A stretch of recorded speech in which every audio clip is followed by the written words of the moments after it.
ನಮಸ್ಕಾರ. ಸಿರಿಗಂಧ ಪರಿವಾರದ ಪರವಾಗಿ ನಿಮ್ಮೆಲ್ಲರಿಗೂ ಸ್ವಾಗತ.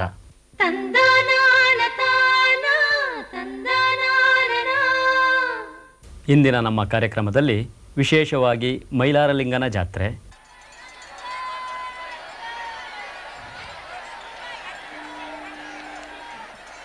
ಸ್ವಾತಂತ್ರ್ಯ ಹೋರಾಟಗಾರರು ಲಾವಣಿಕಾರರು ಆದ ಶ್ರೀ ಗೋವಿಂದಪ್ಪ ಅವರ ಸಂದರ್ಶನ.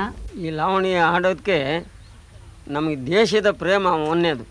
ಯಕ್ಷಗಾನ ವೇಷಗಳ ಪರಂಪರೆಯ ಬಗ್ಗೆ ತಿಳಿಸುತ್ತಾರೆ ಶ್ರೀಧರ ರಾವ್ ಅವರು. ಒಂದು 250 ವರ್ಷಗಳ ಮೊದಲು ಅದಕ್ಕೆ ಒಂದು ಸರಿಯಾದ ರೂಪ ಅಂತ ಕೊಟ್ಟಿದ್ದರು. ಶ್ರೀ ಮಹದೇವಪ್ಪ ಮೇಟಿಯವರಿಂದ ಒಂದು ತತ್ವಪದ. ಪಾಕ ಮಾಡಿದ ಗಡಗಿ ಒಡೆದು ಕಾಕಿ ಗಿಡವನ್ನು ಕಟ್ಟಿದ ಮೇಲೆ ಇನ್ನಾರಿಗೇಳಲನ್ನ.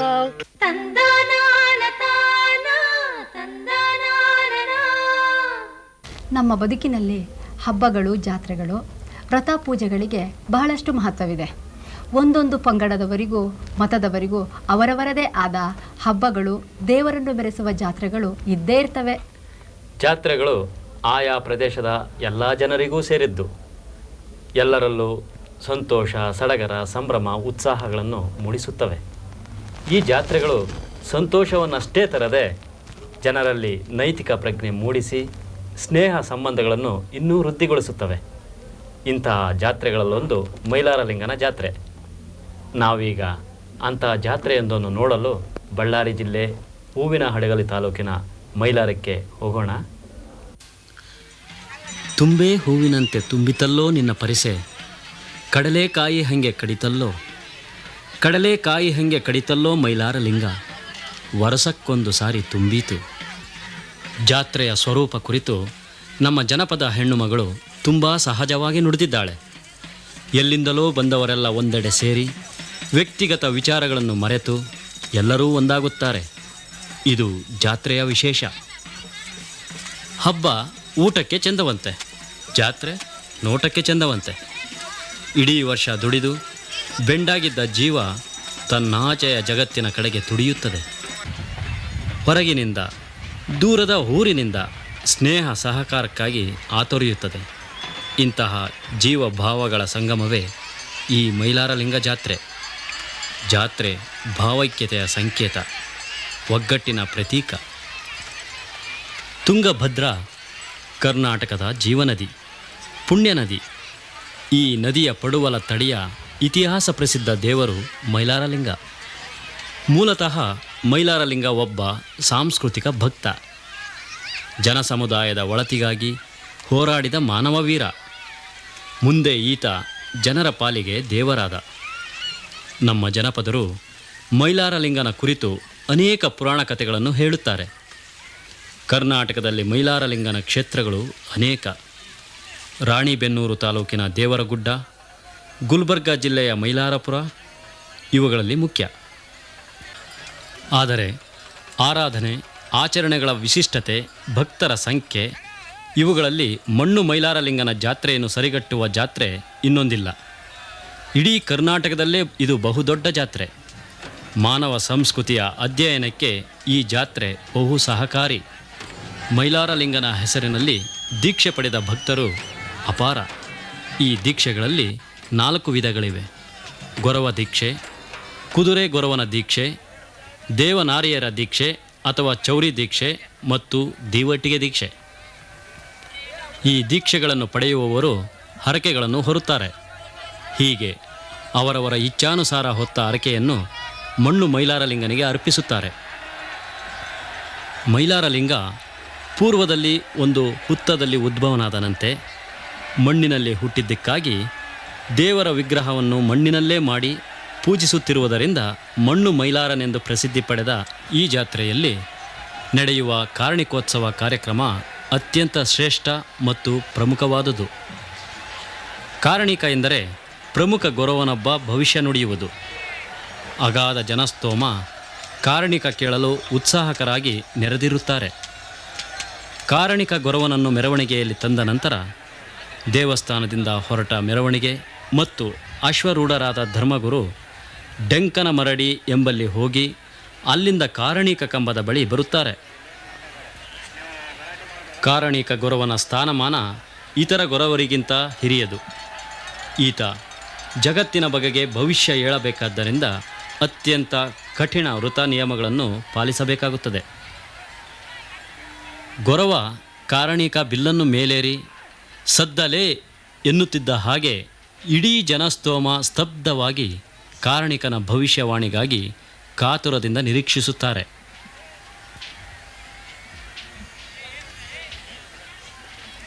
ಕಾರಣಿಕ ನುಡಿದ ನಂತರ ಗೊರವ ಹಾಗೇ ಅನಾಮತ್ತಾಗಿ ನೆಗೆದು ಬೀಳುತ್ತಾನೆ.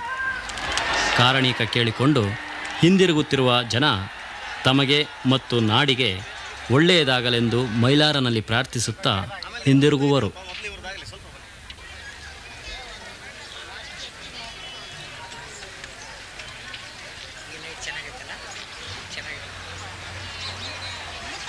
ತಮ್ಮ ಇಷ್ಟಾರ್ಥಗಳು ಸಿದ್ಧಿಯಾಗಲೆಂದು ಹರಕೆ ಹೊತ್ತ ಭಕ್ತರಿಂದ ಕುದುರೆಯ ಕುಣಿತ, ಅಂದರೆ ಮೈಲಾರನನ್ನು ಸುತ್ತಿ ಸುತ್ತಿ ಬಗ್ಗಿ ಕುಣಿಯುತ್ತಾ ಒಂದೇ ಸಮನೆ ದೇಹವನ್ನು ದಂಡಿಸುವ ಕ್ರಮ. ದೇವಸ್ಥಾನದ ವಿಶಾಲ ಬಯಲಿನಲ್ಲಿ ನೆರೆದ ಭಕ್ತ ಸ್ತೋಮ ಇಡಿಯಾಗಿ ಕುಣಿಯುತ್ತದೆ. ಪವಾಡ ಮೈಲಾರಲಿಂಗನ ಜಾತ್ರೆಯ ಮಹಾವಿಶೇಷ. ಈ ಪವಾಡ ದೇವರ ಮುಂದೆ ದೇಹ ದಂಡನೆ, ಶಕ್ತಿ ಪ್ರದರ್ಶನ, ಅರ್ಪಣಾ ಮನೋಭಾವದ ಭಕ್ತಿಯ ಸೆಲೆ. ಈ ಜಾತ್ರೆಯ ರೋಮಾಂಚಕಾರಿ ಪವಾಡಗಳು ಇಲ್ಲಿವೆ ನೋಡಿ. ಈ ವೀರಗಾರರು ಯಾವುದೇ ಕಂಟಕವನ್ನು ಎದುರಿಸುವ ದೃಢ ಮನಸ್ಸುಳ್ಳವರು. ಮುಗ್ಧ ಮನಸ್ಸಿನ ಹರೆಯದ ಭಕ್ತ ಮೂಕನಾಗಿ ಪವಾಡಕ್ಕೆ ತನ್ನನ್ನು ಒಡ್ಡಿಕೊಂಡಿದ್ದಾನೆ. ಅವನ ರೋದನವನ್ನು ಮರೆಸಲು ಇತರ ಭಕ್ತರು ಬೊಬ್ಬೆ ಹಾಕುತ್ತಾರೆ.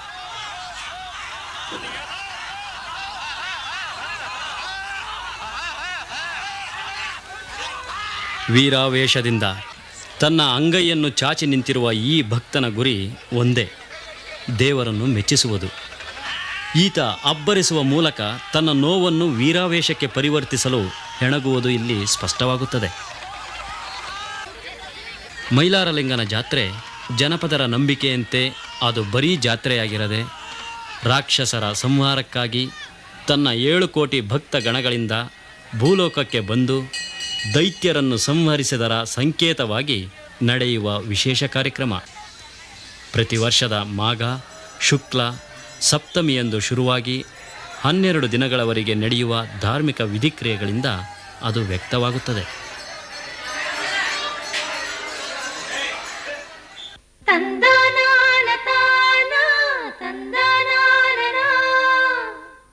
ಹಳ್ಳಿಗಳಲ್ಲಿ ಆಗಾಗ ಹಾದಿ ತಪ್ಪುವ ಸಾಮಾಜಿಕ ಬದುಕನ್ನು ತಿದ್ದುವ ಶಿಕ್ಷಕರೇ ಲಾವಣಿಕಾರರು. ಸಾಮಾಜಿಕ, ಐತಿಹಾಸಿಕ, ಪೌರಾಣಿಕ, ಕುಟುಂಬ ಕಲ್ಯಾಣ ಮುಂತಾದ ವಸ್ತು ವಿಷಯಗಳನ್ನೊಳಗೊಂಡಿರುತ್ತದೆ ಈ ಲಾವಣಿಗಳು. ಸಂದರ್ಭಗಳಿಗೆ ಅನುಸಾರವಾಗಿ ಲಾವಣಿಗಳನ್ನು ಕಟ್ಟಿ ಹಾಡುವ ಈ ಹಾಡುಗಾರರು ನಮ್ಮ ದೇಶದ ಸ್ವಾತಂತ್ರ್ಯ ಹೋರಾಟ ಕಾಲದಲ್ಲಿ ಜನಜಾಗೃತಿಯನ್ನುಂಟು ಮಾಡಲು ಅಪಾರವಾಗಿ ಶ್ರಮಿಸಿದವರು. ಅಂಥವರಲ್ಲಿ ಒಬ್ಬರನ್ನು ಈಗ ನಿಮಗೆ ಪರಿಚಯಿಸುತ್ತಾರೆ ವತ್ಸಲಾ ಮೋಹನ್. ಸ್ವಾತಂತ್ರ್ಯ ಹೋರಾಟ, ಸಾಹಿತ್ಯ, ಆಯುರ್ವೇದ ವೈದ್ಯ, ಈ 3 ವಿಭಿನ್ನ ಕ್ಷೇತ್ರಗಳು. ಈ 3 ಕ್ಷೇತ್ರಗಳಲ್ಲಿ ತಮ್ಮನ್ನು ತೊಡಗಿಸಿಕೊಂಡು ಬ್ರಿಟಿಷರ ಕಾಲದಲ್ಲಿ ಲಾವಣಿ ಹಾಡುವುದರ ಮೂಲಕ ಜನಸಾಮಾನ್ಯರಲ್ಲಿ ದೇಶಪ್ರೇಮವನ್ನು ಹುಟ್ಟಿಸಿ ಸ್ವತಂತ್ರ ಹೋರಾಟದಲ್ಲಿ ಭಾಗಿಯಾದವರು ಶ್ರೀ ಗೋವಿಂದಪ್ಪನವರು. ಇಂತಹ ಮಹನೀಯರು ನಮ್ಮೊಡನೆ ಇವತ್ತು ಇದ್ದಾರೆ. ಇವರನ್ನು ಸಂದರ್ಶಿಸೋಣ. ನಮಸ್ಕಾರ ಗೋವಿಂದಪ್ಪನವರೇ. ನೀವು ಸ್ವಾತಂತ್ರ್ಯ ಪೂರ್ವದಿಂದ ಇಂದಿನವರೆಗೂ ಲಾವಣಿನೇ ಹಾಡ್ಕೊಂಡು ಬರ್ತಾ ಇದ್ದೀರಾ. ಈ ಲಾವಣಿನೇ ಹಾಡೋದಕ್ಕೆ ನಿಮಗೆ ಪ್ರೇರಣೆ ಏನು? ಈ ಲಾವಣಿ ಹಾಡೋದ್ರಿಂದ ನಿಮಗೆ ಆತ್ಮತೃಪ್ತಿ ಸಿಕ್ಕಿದೆಯಾ? ಈ ಲಾವಣಿ ಹಾಡೋ ಪ್ರೇರಣೆ ನಮ್ಮ ದೇಶದ ಸ್ವಾತಂತ್ರ್ಯಕ್ಕಾಗಿ ಹೋರಾಟ ಮಾಡೋದಕ್ಕಾಗಿ ಈ ಸಾಹಿತ್ಯನ ನಾವು ಬಳಸ್ಕೊಂಡು ಹಳ್ಳಿ ಹಳ್ಳಿಗೆ ತಿರುಗಿ ಲಾವಣಿ ಮೂಲಕ ಜನಗಳಿಗೆ ಪ್ರಚಾರ ಮೂಲಕ ನಾವು ಹೋರಾಟ ಮಾಡಿದ್ವಿ. ಆಮೇಲೆ ನನ್ನ ಬಳಸ್ಕೊಂಡವರು ಶಿವಮೊಗ್ಗ ಎಸ್ ಸಿದ್ದಯ್ಯನವರು, ಎಸ್ ನಿರ್ಲಿಂಗಪ್ಪನವರು ನನ್ನ ಪ್ರತಿಯೊಂದು ಊರಿಗೆ ಬಿಡದಂತೆ ಪ್ರಚಾರಕ್ಕೆ ಕರ್ಕೊಂಡು ಹೋಗ್ತಾಯಿದ್ರು. ಆ ಪ್ರಚಾರ ಮುಗಿದ ಮೇಲೆ ಆ ಹವ್ಯಾಸನ ನಾನು ಬಿಟ್ಟಿಲ್ಲ. ಇದು ಅದರಿಂದ ನಾನು ಸುಖ ಕಂಡಿದ್ದೀನಿ. ನನ್ನ ಮಾತೃಭೂಮಿ ನನ್ನ ಸೇವೆ ಮುಟ್ಟಿದ್ದಕ್ಕೆ ನನಗೆ ಸಂತೋಷ ಆಗಿದೆ. ದೇಶಭಕ್ತಿ ಗೀತೆಗಳು, ಜನಪದ, ಜನತೆಗೆ ಏಕಕಾಲ ಮನಸ್ಸಿನ ಪರಿವರ್ತನೆ ಆಗಿ ಈ ಸಾಹಿತ್ಯ ಏಕಕಾಲಕ್ಕೆ ನಮ್ಮ ಸ್ವಾತಂತ್ರ್ಯ ಸಂಗ್ರಾಮಕ್ಕೆ ಒಂದು ಚಳವಳಿ, ಒಂದು ಶಕ್ತಿ ಕೊಡ್ತಕ್ಕಂಥ ಒಂದು ಸಾಹಿತ್ಯ ಜನತೆಯ ಜನಪದ ಸಾಹಿತ್ಯ. ಈ ಜನಪದ ಸಾಹಿತ್ಯ ಬಹಳ ಬೇಗ ಜನಕ್ಕೆ ಮುಟ್ತಾ ಇತ್ತು. ಧರಣಿ ಮಂಡಲದೊಳಗಿರುವ ಭೂಖಂಡದೊಳು ಮೆರವ ಕನ್ನಡಿಗರ ಮೈಸೂರು, ಮೆರವ ಕನ್ನಡಿಗರ ಮೈಸೂರು. ವರುಷ ವರ್ಷಕ್ಕೂ ಪೂರಗೆರೆಯ ಮೈಸೂರಿನಲ್ಲಿ ಭರದಿ ಚಾಮೇಂದ್ರರ ದರ್ಬಾರು, ಘನ ದರ್ಬಾರು.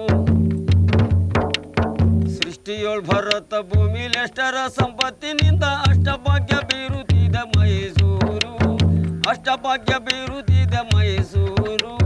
ದಿಟ್ಟದಿಂದೆಲ್ಲ ಕಿಡಿದಿಟ್ಟು ಶಿವ ಸಮುದ್ರದಿಂದ ಬಿಟ್ಟಿದೆ ತಂತಿಯ ದೀಪ ಊರೂರು.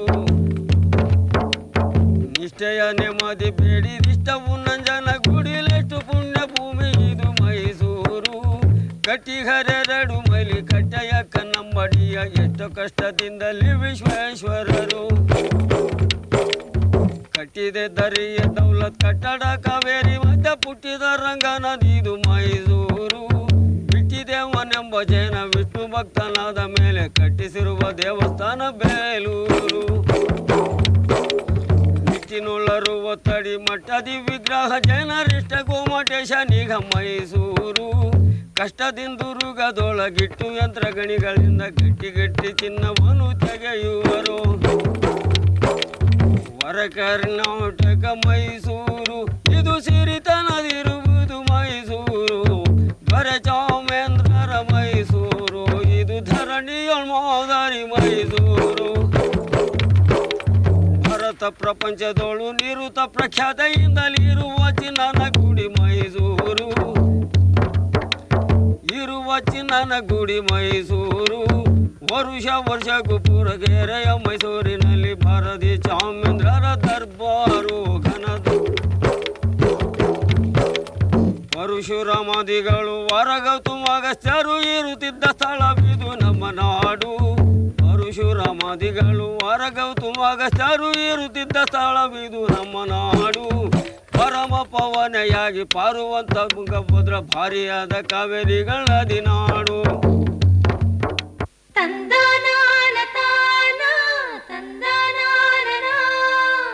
ದೃಶ್ಯ ಶ್ರವ್ಯ ಎರಡರಿಂದಲೂ ಕೂಡಿ ರಂಜಿಸುವ ಕಲೆ ಯಕ್ಷಗಾನ. ಈ ರಂಗಭೂಮಿ ತುಂಬಿ ಬರುವಲ್ಲಿ ವೇಷಭೂಷಣಗಳು ಸರಿಯಿದ್ದರೆ ಮಾತ್ರ ಸೌಂದರ್ಯ ಪ್ರಕಟವಾಗುತ್ತದೆ. ಈ ಸತ್ಯವನ್ನು ಮನಗಂಡು ಯಕ್ಷಗಾನದ ಭವ್ಯತೆಗೆ ತಮ್ಮ ಜೀವನವನ್ನೇ ಮುಡುಪಿಟ್ಟು ಕಲಾ ಸೇವೆಯಲ್ಲೇ ಕಷ್ಟ ಕಾರ್ಪಣ್ಯಗಳನ್ನು ಮರೆತು ದುಡಿಯುತ್ತಿರುವವರಲ್ಲಿ ಕಾಸರಗೋಡಿನ ಆಡೂರು ಶ್ರೀಧರರಾವ್ ಅವರು ಒಬ್ಬರು. ಯಕ್ಷಗಾನ ಪ್ರಪಂಚದ ಎಲ್ಲ ಅಂಗಗಳಲ್ಲೂ ಕೆಲಸ ಮಾಡಿ ದುಡಿಯುತ್ತಿರುವ ಶ್ರೀಯುತರು ಯಕ್ಷಗಾನದ ಸೌಂದರ್ಯಕ್ಕೆ ಆಯಾ ವೇಷಗಳಿಗೆ ಒಪ್ಪುವ ಸಾಂಪ್ರದಾಯಿಕ ವೇಷಭೂಷಣಗಳನ್ನು ತಯಾರಿಸುವುದರಲ್ಲಿ ಸಿದ್ಧಹಸ್ತರು.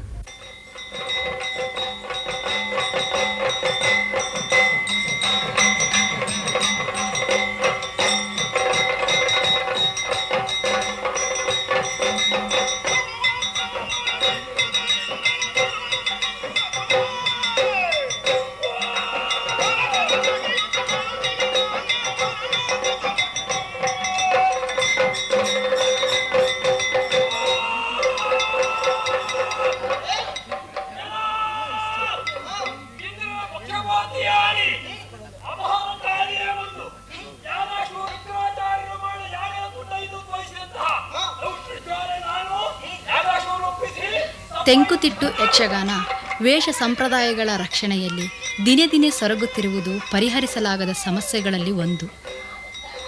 ಪಾರಂಪರಿಕ ವಿನ್ಯಾಸಗಳು ಮಾಯವಾಗಿ ಆಧುನಿಕ ರಂಗ ಪ್ರಕಾರಗಳು ರಂಗದಲ್ಲಿ ತಲೆ ಎತ್ತಿ ಅಮೋಘ ಪ್ರದರ್ಶನಗಳು ನಡೆಯುತ್ತಿವೆ. ವರ್ಣನಿಯಮ, ಬಟ್ಟೆಗಳ ಆಯ್ಕೆ, ಕಿರೀಟಗಳ ರೂಪ ಆಕಾರಗಳು ಇಂದು ಪತನದತ್ತ ಸಾಗುತ್ತಿವೆ. ಉಳಿದು ಬಂದಿರುವ ಸಾಂಪ್ರದಾಯಿಕ ವೇಷಗಳು ವಿಕೃತ ರೂಪ ಪಡೆಯುತ್ತಿರುವುದು ಶೋಚನೀಯ.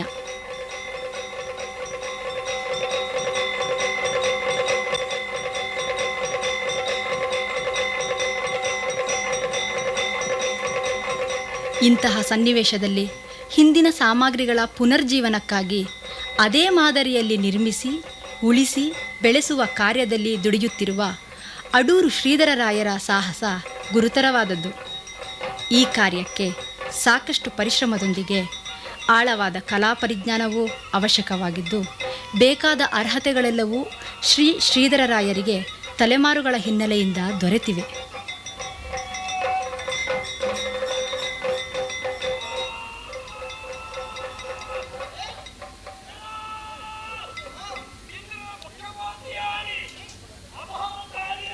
ತಮ್ಮಲ್ಲಿ ಅಳಿದುಳಿದ ಕಿರೀಟ ಸಾಮಗ್ರಿಗಳಿಗೆ ಶ್ರೀ ಶ್ರೀಧರರಾಯರು ಕಾಯಕಲ್ಪ ಮಾಡಿ ಹಿಂದಿನ ಸಾಂಪ್ರದಾಯಿಕ ಕಿರೀಟಗಳನ್ನು ರಕ್ಷಿಸುವ ಹೊಣೆ ಹೊತ್ತು ಪರಂಪರಾ ಮುಖವರ್ಣಿಕೆಗಳ ಮಾದರಿಗಳನ್ನು ತಯಾರಿಸಿ ಹಲವು ಕಡೆ ಪ್ರದರ್ಶಿಸಿ ಯಕ್ಷಗಾನ ಕಲೆಯ ಮೂಲ ವೈಭವವನ್ನು ಇಂದಿನ ಪೀಳಿಗೆಗೆ ಪರಿಚಯಿಸಬೇಕೆಂಬುದೇ ಅವರ ಆಕಾಂಕ್ಷೆ.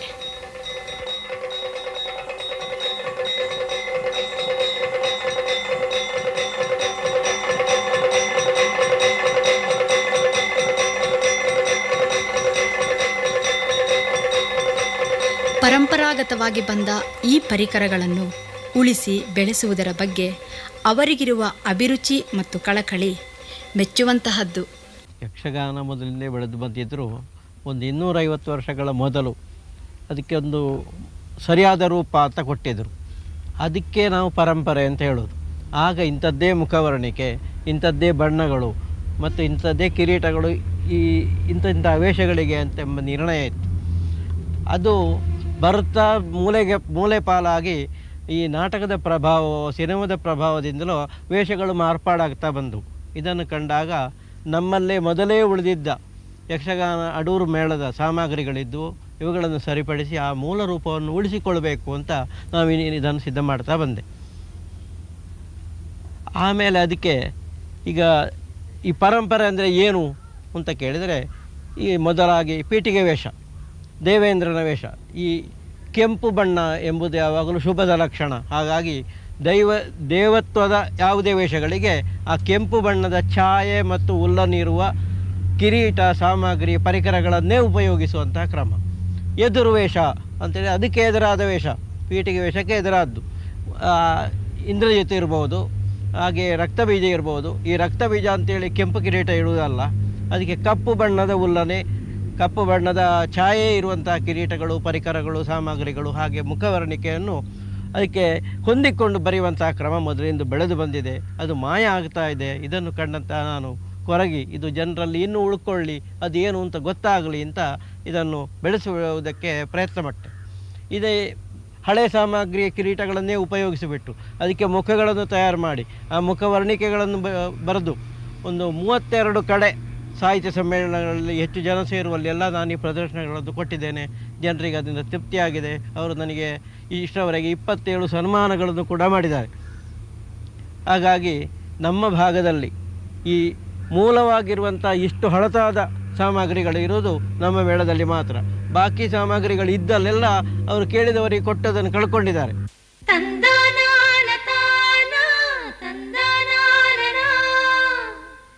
ಸಾಮಾನ್ಯವಾಗಿ ತತ್ವಪದಗಳು ದೇವರು, ಧರ್ಮ, ಶರಣರನ್ನು ಕುರಿತಂತೆ ಇರುತ್ತದೆ. ಅನುಭವ ಗೀತೆಗಳು, ದಾಸರ ಪದಗಳು, ಶಿಶುನಾಳ ಶರೀಫರ ಹಾಡುಗಳು ಇವೆಲ್ಲವೂ ತತ್ವಪದಗಳೇ. ಈ ತತ್ವಪದಗಳು ಉದಾತ್ತ ಜೀವನ ನೀತಿಯನ್ನಲ್ಲದೆ ಸಾಮಾಜಿಕ ವಿಮರ್ಶೆಯನ್ನು ಒಳಗೊಂಡಿರುತ್ತದೆ. ಬಾಯಿಂದ ಬಾಯಿಗೆ ಹರಿದು ಬರುವ ಭಜನೆಯ ಇನ್ನೊಂದು ರೂಪ ಈ ತತ್ವಪದ ಎನ್ನಬಹುದು. ಈಗ ನಾವು ಧಾರವಾಡ ಜಿಲ್ಲೆ ಕಲಘಟಗಿ ತಾಲೂಕು ಬೇಗೂರಿನ ಶ್ರೀ ಮಹದೇವಪ್ಪ ಮೇಟಿಯವರಿಂದ ಒಂದು ತತ್ವಪದವನ್ನು ಕೇಳೋಣ. ಇನ್ಯಾರಿಗೇಳಣ್ಣ ಸಾಧುಗಳೆಲ್ಲ ಚೆನ್ನಾಗಿ ಕೇಳರಣ್ಣ, ಇನ್ಯಾರಿಗೇಳಣ್ಣ ಸಾಧುಗಳೆಲ್ಲ ಚೆನ್ನಾಗಿ ಕೇಳರಣ್ಣ. ನಿನ್ನೆ ಮೊನ್ನೆ ಎಂದು ತನ್ನಳು ತಾನೊಂದು, ನಿನ್ನೆ ಮೊನ್ನೆ ಎಂದು ತನ್ನಳು ತಾನೊಂದು, ಕಣ್ಣ ಸಾದ ಹುಣ್ಣವಿ ಮರುದಿನ ಕನ್ಯೆ ಅಮಾವಾಸ್ಯೆ ಕೂಡಿದ ಮೇಲೆ. ಇನ್ಯಾರಿಗೇಳಣ್ಣ ಸಾಧುಗಳೆಲ್ಲ ಚೆನ್ನಾಗಿ ಕೇಳರಣ್ಣ. ಆಕಾಶ ನೆಲವಾಗಿ ನಿಂತಲ್ಲೇ ನಿಂತು ಭೂಕಾಂತೆ ತಲೆದೂಗಿ, ಮೂಕನೊಬ್ಬವ ಕೂಡಿ ವ್ಯಾಕರಣ ತರ್ಕವ ಮಾಡಿ, ಮೂಕನೊಬ್ಬವ ಕೂಡಿ ವ್ಯಾಕರಣ ತರ್ಕವ ಮಾಡಿ, ಪಾಕ ಮಾಡಿದ ಗಡಗಿ ಒಡೆದು ಕಾಕಿ ಗಿಡವನ್ನು ಕಟ್ಟಿದ ಮೇಲೆ. ಇನ್ಯಾರಿಗೇಳಣ್ಣ ಇನ್ಯಾರಿಗೇಳಣ್ಣ ಸಾಧುಗಳೆಲ್ಲ ಚೆನ್ನಾಗಿ ಕೇಳರಣ್ಣ. ಹಾವು ಇಲ್ಲದ ಭೂತ ಕಚ್ಚಲು ಸರ್ಪ ಜೀವ ಹೋದಿತು ಸತ್ತ, ಮಾವ ಮಗಳು ಕೂಡಿ ಬಂದು ತಾಯಿ ಗಂಡನ ಕೂಡಿಕೊಂಡು ದೇವರ ಮನೆಯಲ್ಲಿ ಹಾಸಿಗೆ ಮಾಡಿ ಕಾವಿ ಹಚ್ಚಡ ವರ್ಷದ ಮೇಲೆ ಇನ್ನಾರಿಗೆ ಹೇಳಲೆಣ್ಣ ಸಾಧುಗಳೆಲ್ಲ ಚೆನ್ನಾಗಿ ಕೇಳರೆಣ್ಣ. ಮುತ್ತಲ ಮರವ ನೇರಿದ ಅದರೊತ್ತಿಲಿರುವ ಗೊತ್ತಿರ ಭೂತವ ಕರಿದ. ಅತ್ತ ಇತ್ತ ನೋಡಲಾಗಿ ನೆತ್ತಿ ಬಿರಿದು ಕಣ್ಣಿಗೆ, ಅತ್ತ ಇತ್ತ ನೋಡಲಾಗಿ ನೆತ್ತಿ ಬಿರಿದು ಕಣ್ಣಿಗೆ. ಕತ್ತಲಗವಿದು ಬತ್ತಲವೆನಿಸಿ ಸತ್ಯ ಶಿಶುನಾಳಧೀಶನ ಕಂಡೆ, ಕತ್ತಲಗವಿದು ಬತ್ತಲವೆನಿಸಿ ಸತ್ಯ ಶಿಶುನಾಳಧೀಶನ ಕಂಡೆ. ಇನ್ನಾರಿಗೆ ಹೇಳಲೆಣ್ಣ ಸಾಧುಗಳೆಲ್ಲ ಚೆನ್ನಾಗಿ ಕೇಳರೆಣ್ಣ. ಇನ್ನಾರಿಗೆ ಹೇಳಲೆಣ್ಣ ಸಾಧುಗಳೆಲ್ಲ ಚೆನ್ನಾಗಿ ಕೇಳರೆಣ್ಣ.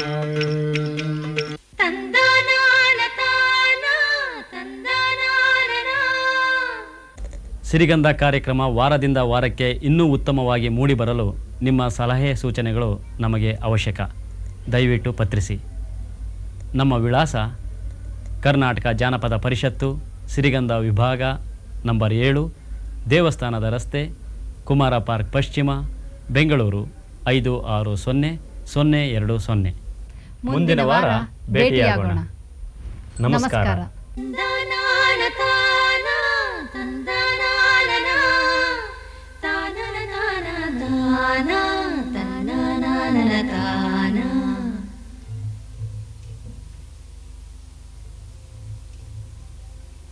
ಕರುನಾಡ ಮೂಡಲಲ್ಲಿ ಬೆಳ್ಳಿರಾಯರು ಬೆಳಗಿ ಬಣ್ಣದ ನವಿಲು ಕುಣಿದಾವು. ತಂದನಾನ ತಾನ ತಂದನಾನ ಸ್ವಾತಿಯ ಮಳೆ ಹುಯ್ದು ಮುತ್ತುಗಳ ತೆನೆಬಾಗಿ ಭೂತಾಯಿ ನೆನೆದು ಹರಸ್ಯಾಳು. ಮಾವು ಮಲ್ಲಿಗೆಯೊಳಗೆ ಸುಳಿದಾಡಿ ಎಳೆಗಾಳಿ ಕೋಗಿಲೆ ಕುಹು ಎಂದು ಸರಬಿಕ್ಕಿತೋ. ಅರಸರ ಕಥೆಯಲ್ಲ ಗುರುಗಳ ಮತಿಯಲ್ಲ ಬಿತ್ತಿ ಬೆಳೆದವರ ಪಾಡು ಹಾಡಾಯಿತೋ.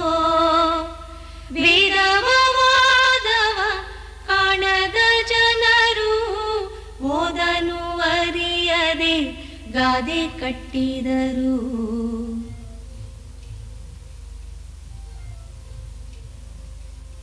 ಮಣ್ಣಲ್ಲಿ ಮಣ್ಣಾಗಿ ಕಂಪು ದಿಕ್ಕಿಗೆ ತುಂಬಿ ಜಗಕ್ಕೆಲ್ಲ ಸೂಸ್ಯಾರೋ ಸಿರಿಗಂಧ. ಜಗಕ್ಕೆಲ್ಲ ಸೂಸ್ಯಾರೋ ಸಿರಿಗಂಧ.